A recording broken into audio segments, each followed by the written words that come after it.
étudiant, lorsqu'il est dans une démarche entrepreneuriale, il génère des compétences et ces compétences aujourd'hui, dans le système actuel, ne sont pas mises en valeur, ne sont pas valorisées. Or, l'étudiant, qu'il aille au bout de son projet professionnel ou qu'il soit amené à s'arrêter parce qu'il y a une non-faisabilité dans son projet, développe tout au long de son expérience, à travers les différentes pépites, des compétences. C'est bien de former à l'entrepreneuriat, mais on forme par rapport à quelles compétences? Donc compétences, savoir, savoir-être, savoir-faire. C'est un grand débat qui existe dans l'entrepreneuriat. Y a-t-il des compétences entrepreneuriales? Certains disent oui, certains disent non.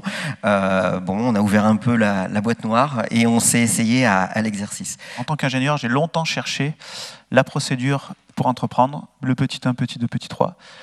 Et j'ai perdu, je pense, 1 an à essayer de chercher ça. Il n'y a pas de roadmap, il n'y a pas, à mon sens, je vais être provoque volontairement, la phase 1, phase 2, phase 3, phase 4, ça n'existe pas.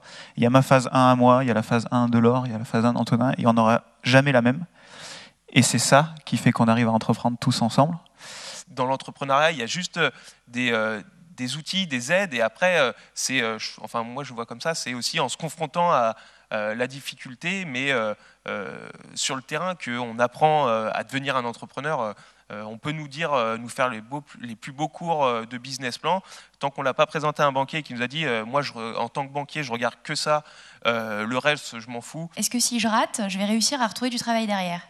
Et je pense que c'est important de l'aborder parce qu'au final, on apprend au fur et à mesure des choses. Bah non, c'est pas vrai. J'ai acquis plein d'autres choses différentes de ce que j'avais appris à la base, mais c'est des compétences supplémentaires et qui sont parfois même complémentaires avec ce qu'on avait appris dans la formation initiale.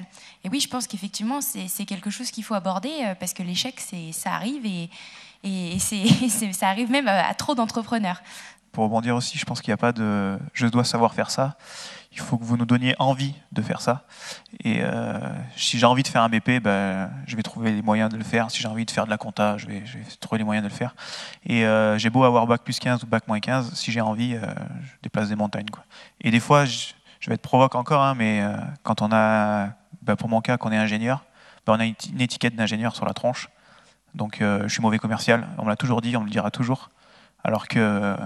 je sais pas, j'aurais bac moins 15 et j'aurais fait plein de choses dans ma vie et j'aurais peut-être une autre étiquette. Donc, donnez-nous envie.